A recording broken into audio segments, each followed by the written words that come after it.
DM advice number 9, and this is one I've been kind of looking forward to get to, because it's one I see complained about a lot on RPG horror stories. The railroad. So, there are two types of railroad. There's the bad railroad and the good railroad.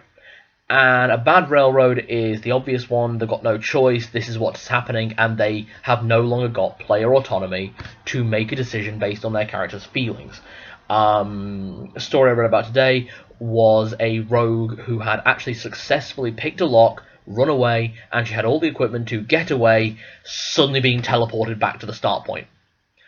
There was no way for her to get away. And that is a very bad railroad. A good railroad is the railroad you do not see.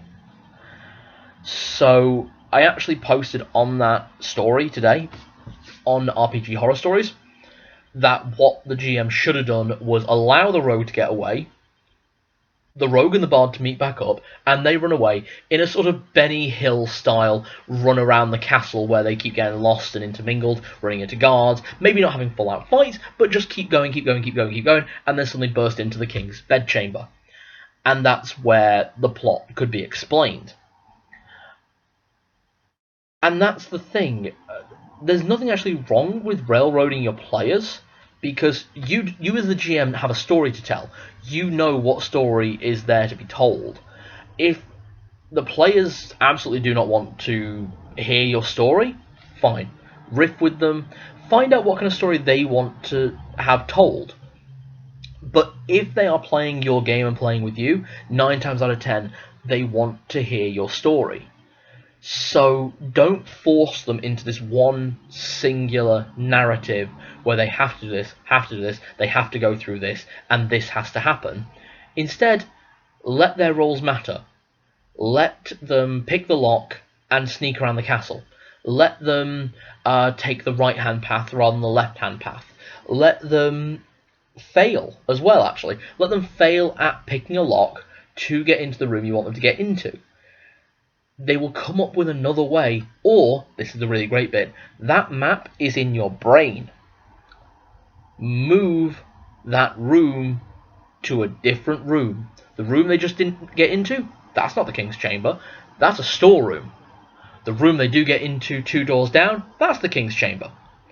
And if anyone questions why the King's Chamber is 2 doors down from a storeroom, go with, he gets hungry in the night. Or, be honest with them, you guys didn't do what I expected. Players love to hear a GM say, you didn't do what I expected. It is like candy to their little addled brains. So when a GM says, you guys did something I didn't expect, the players get a sense of achievement because, hey, we've messed with the GM's plans.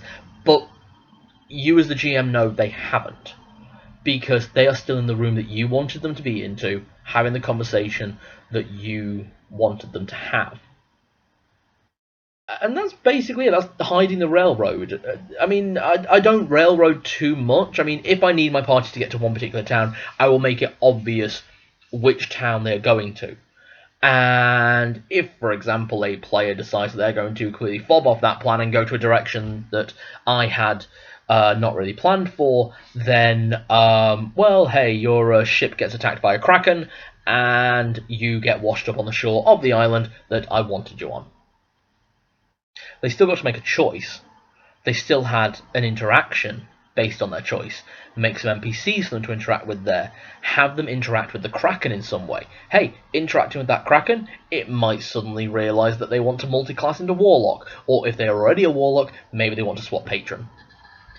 There are options. There are always options. And the great thing about role-playing games is it's all in our heads. It is all made up, and most of it we are making up completely on the fly. So don't let your players ruin the game, but don't railroad your players either. You are flexible. You have as many choices as they have. And a flexible games master usually runs a better game. That's just personal experience. So, thanks very much for the video. Like, subscribe, and see you next time.